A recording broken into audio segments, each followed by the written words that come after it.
ನೋಡಿ, ಕುಮಾರಸ್ವಾಮಿ ಅವರು 2 ಬಾರಿ ರಾಜ್ಯದ ಮುಖ್ಯಮಂತ್ರಿಗಳಾಗಿದ್ದವರು, ಭಾರಿ ಕೈಗಾರಿಕೆಯ ಸಚಿವರು. ಅವರು ಹೇಳಿಕೆ ಕೊಟ್ಟಿದ್ದಾರೆ ನನ್ನ ಬಗ್ಗೆ ವೈಯಕ್ತಿಕವಾಗಿ, ರಬ್ಬರ್ ಸ್ಟ್ಯಾಂಪ್ ಅಂತ ಹೇಳಿದ್ದಾರೆ. ನಾನು ಅದನ್ನ ಅವ್ರಿಗೆ ಏನ್ ಬೇಕಾದ್ರೂ ನಾನು ಹೇಳಿಕೆಯನ್ನು ಕೊಡಬಹುದು, ಆದ್ರೆ ಅವರು ಜವಾಬ್ದಾರಿಯಿಂದ ಹೇಳಿದ್ದಾರೆ ಅಂತೇಳಿ ನಾನು ಭಾವಿಸ್ತೇನೆ. ಅದನ್ನ ನಾನು ಸ್ವೀಕಾರ ಮಾಡ್ತೇನೆ. ಮತ್ತು ರಾಜ್ಯದಲ್ಲಿ ಕಾನೂನು ವ್ಯವಸ್ಥೆಯನ್ನ ಯಾವ ರೀತಿ ಆಡಳಿತ ಮಾಡಬೇಕು ಅನ್ನೋ ಅರಿವು ನನಗಿದೆ ಅನ್ನೋದು ಅಷ್ಟೇ ನಾನು ಅವರಿಗೆ ಹೇಳಕ್ ಬಯಸ್ತೀನಿ.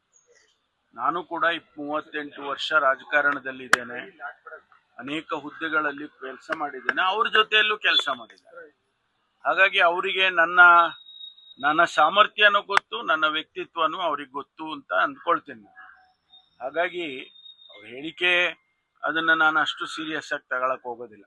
ಇನ್ನಷ್ಟು ಹೆಚ್ಚಿನ ಮಾಹಿತಿಗಾಗಿ ಫಾಲೋ ಮಾಡಿ ಬ್ರಿಗೇಡ್ ನ್ಯೂಸ್ ಕನ್ನಡ.